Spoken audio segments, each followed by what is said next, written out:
Most of us hit a wall when we read ancient genealogies. It's usually a long, dry list of names that are hard to pronounce, and the temptation to skip straight to the next chapter is almost impossible to resist. For an ancient Israelite, especially one returning from a devastating, generations-long exile, this text served as a lifeline. A document like 1 Chronicles chapter 2 provided their only proof of identity, inheritance, and belonging. When trying to establish the legitimacy of a king, the standard playbook is to clean up the family tree. The goal is to present a sanitized, pristine record of noble ancestors to prove the current ruler deserves the throne. The genealogy laid out in 1 Chronicles 2 ignores that playbook entirely. Instead of a polished public relations document, it exposes a family history filled with public scandals, severe divine judgments, and fractured traditions. This list of names functions as a record of how a royal line survived its own worst moments. It suggests that the history of this nation wasn't built on the perfection of its people, but on something else entirely. The lineage starts at the top with Jacob and his 12 sons, establishing the foundational structure for the nation.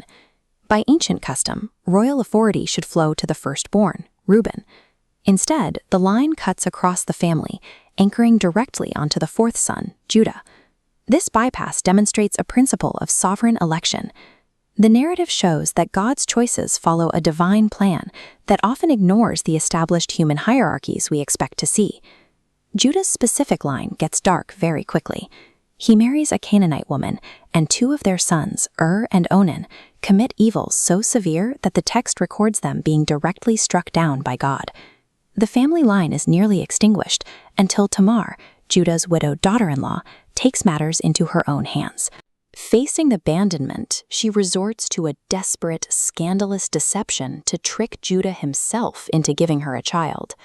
By including a Canaanite outsider and a marginalized widow in this list, the chronicler shows the path to the throne wasn't paved with moral purity, but with people who were often overlooked or cast out.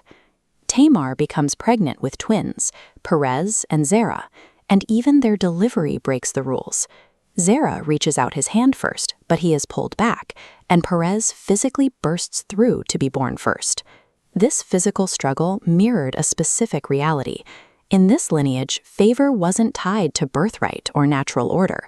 The crown would go to the one who was chosen, not necessarily the one who arrived first. From Perez, the bloodline pushes downward through Hezron, Caleb, and Jeremiel. Surviving centuries of chaos, it endures slavery in Egypt, wilderness wanderings, and the collapse of the judges. Finally, the line lands on Jesse, who brings forth King David. The survival of this unbroken thread through human sin and national ruin serves as the evidence of God's commitment to his covenant. He kept the line alive when it should have failed. The sequence of names in 1 Chronicles 2 doesn't just archive the past, it functions as a trajectory, providing the historical bridge that leads to the arrival of the Messiah. David's kingship was a temporary foreshadowing.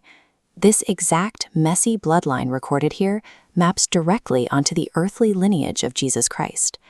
Looking at this list, we see how God chose to work. He didn't erase the incest, the deceit, or the weakness found in Judah's line. Instead, he allowed his grace to triumph over those failures to achieve his goals. David built an earthly empire that eventually crumbled, but the descendant of this same bloodline established a kingdom that the New Testament describes as eternal and heavenly. When we look at the chaos of our own histories, we can see the same pattern. God is often working most effectively in the places we feel are the most broken, ensuring his promises are realized despite our flaws.